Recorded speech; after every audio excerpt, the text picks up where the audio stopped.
Vous savez que la Bible et la tradition sont d'accord pour dire que le Seigneur a rendu son dernier souffle à 15 heures.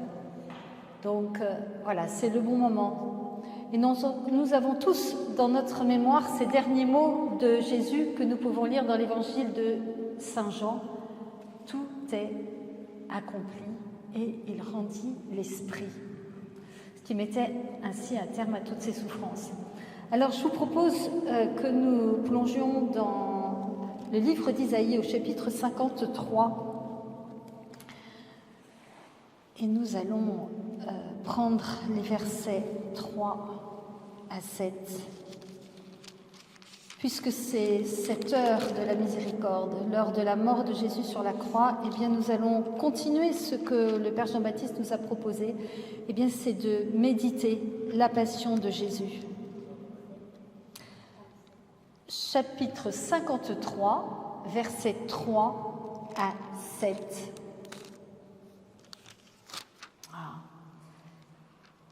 Méprisé et abandonné des hommes, homme de douleur et habitué à la souffrance, semblable à celui dont on détourne le visage, nous l'avons dédaigné, nous n'avons fait de lui aucun cas. Cependant, ce sont nos souffrances qu'il a portées, c'est de nos douleurs qu'il s'est chargé, et nous l'avons considéré comme puni, frappé par Dieu, humilié. Mais il était blessé pour nos péchés, brisé pour nos iniquités. Le châtiment qui nous donne la paix est tombé sur lui, et c'est par ses meurtrissures que nous sommes guéris. Nous étions tous errants comme des brebis.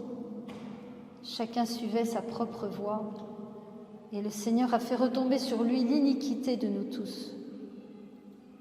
Il a été maltraité et opprimé, il n'a point ouvert la bouche, semblable à un agneau qu'on mène à la boucherie, à une brebis muette devant ceux qui la tondent, il n'a point ouvert la bouche. Et voilà, ces versets décrivent toutes les souffrances que Jésus a traversées. Et là, nous voyons qu'il est comparé à un agneau sans tache. Alors, le Père Jean-Baptiste a parlé tout à l'heure des sacrifices qui étaient offerts dans l'Ancienne Alliance.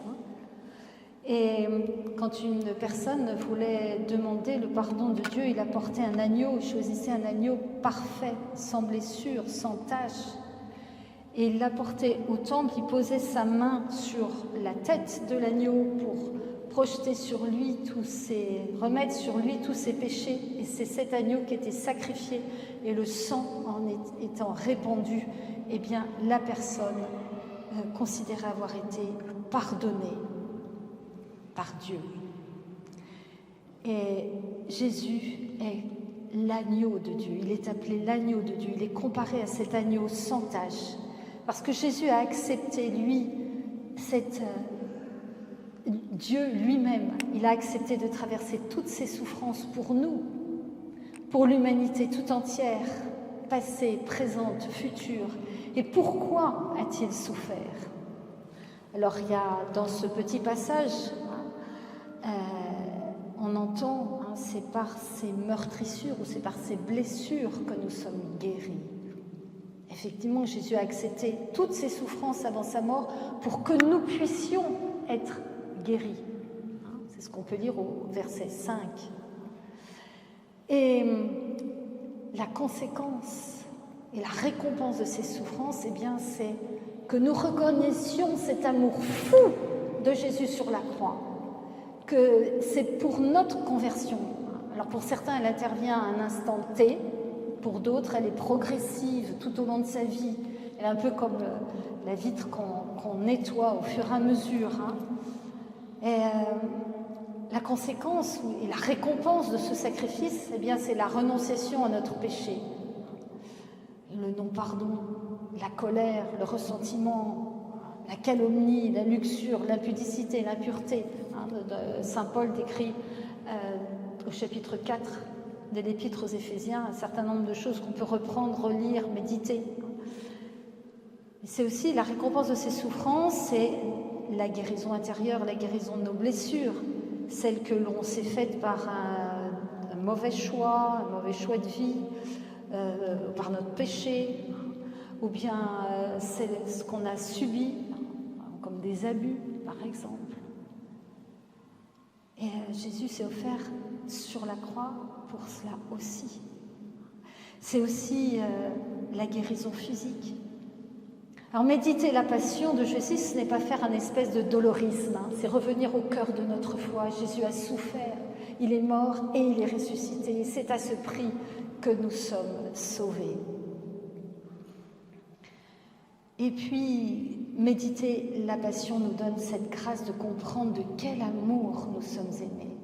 Et comme le disait le Père Jean-Baptiste aussi, c'est nous faire comprendre que lui nous a pardonné jusqu'au bout. Moi, j'aime bien inviter aussi à regarder le crucifix avec Jésus sur la croix. Regardez les mains de Jésus. Alors, vous pouvez regarder le petit crucifix qui est là, mais aussi fermer les yeux, vous représentez le crucifix. Parce que ça nous emmène loin. Regardez les mains de Jésus. Qu'est-ce que Jésus a fait avec ses mains? Avec ses mains, Jésus a béni quelques pains et quelques poissons et nourri une foule immense.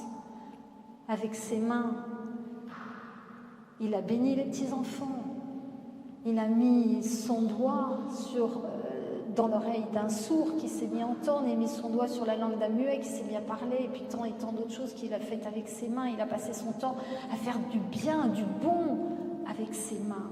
Et là, ses mains sont clouées sur la croix. Et puis si on regarde les pieds de Jésus qui sont cloués sur la croix, Jésus qui n'a pas cessé d'arpenter les routes dans les chemins, dans la poussière, les cailloux, pour annoncer la bonne nouvelle de la miséricorde, et là ses pieds sont cloués sur la croix. Et que dit Jésus? Que dit Jésus? Jésus dit, Père, pardonne-leur, ils ne savent pas ce qu'ils font. Père, pardonne-leur, s'ils ne savent pas ce qu'ils font.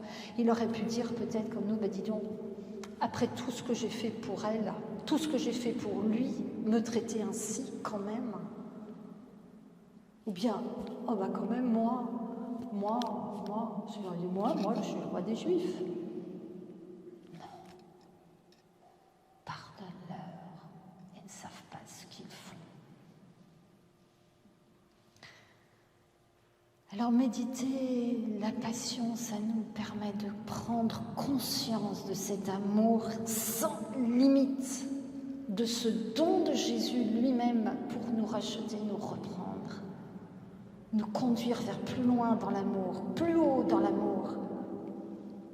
Passer à côté de la méditation de la passion, l'occulter, c'est passer à côté de toutes les grâces que Jésus a acquis pour nous à la croix.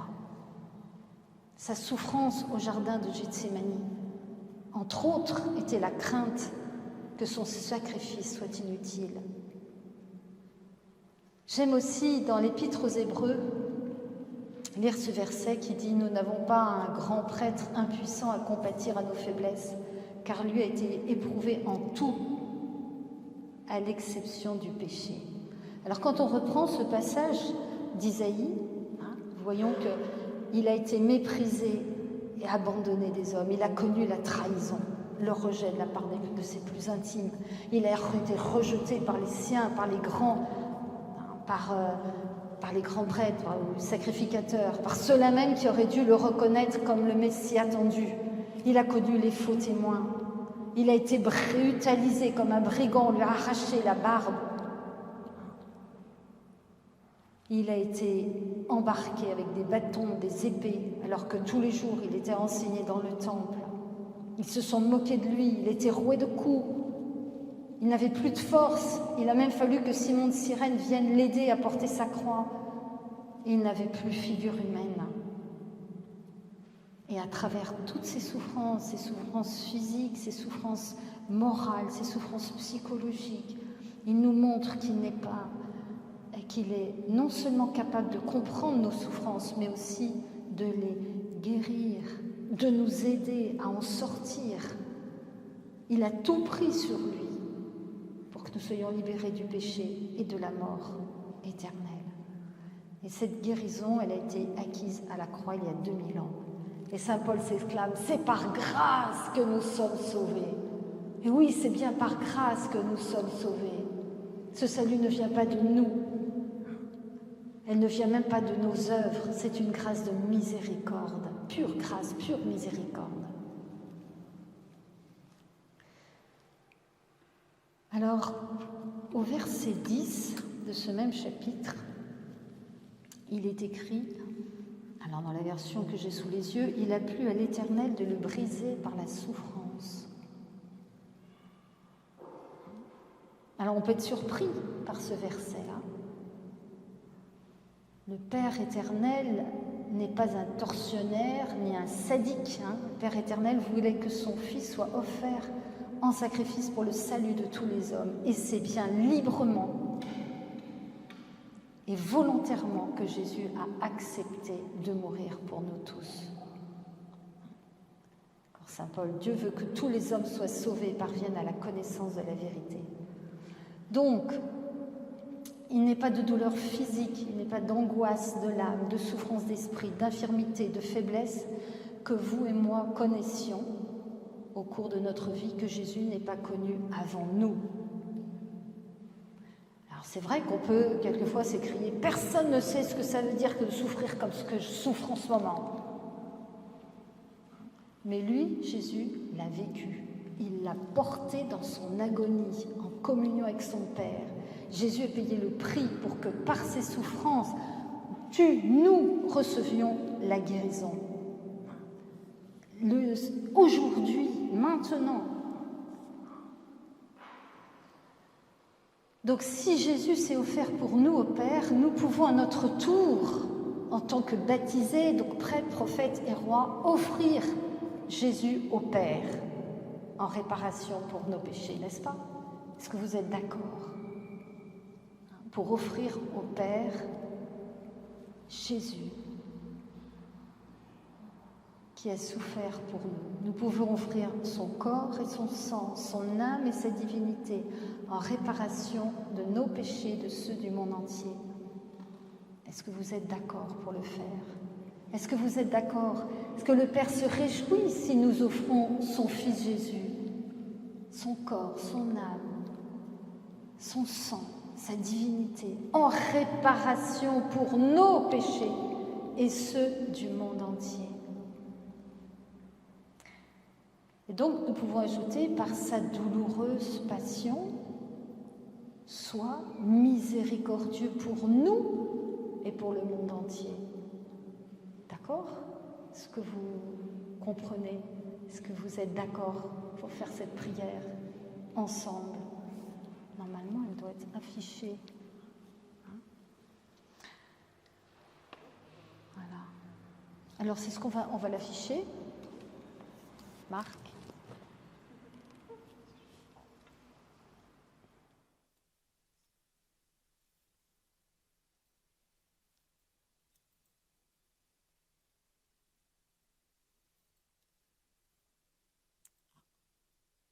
Voilà. Alors je vous lis, Père éternel, je t'offre le corps et le sang, l'âme et la divinité de ton Fils bien-aimé, notre Seigneur Jésus-Christ, en réparation de nos péchés et de ceux du monde entier. Vous êtes d'accord pour faire cette prière tous ensemble? Et on ajoutera 10 fois, par sa douloureuse passion, sois miséricordieux pour nous et pour le monde entier. Une belle prière, une prière forte qui touche le cœur du Père. Combien il doit être heureux, notre Père du ciel, d'entendre ses enfants lui offrir son Fils en réparation de nos péchés et de ceux du monde entier. Alors, on va faire cette prière ensemble et après je vous expliquerai les démarches que l'on vous propose.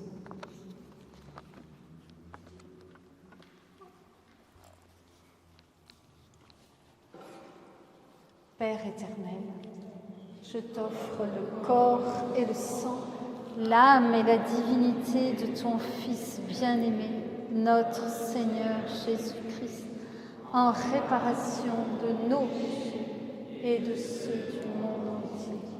Par sa douloureuse passion, sois miséricordieux pour nous et pour le monde entier.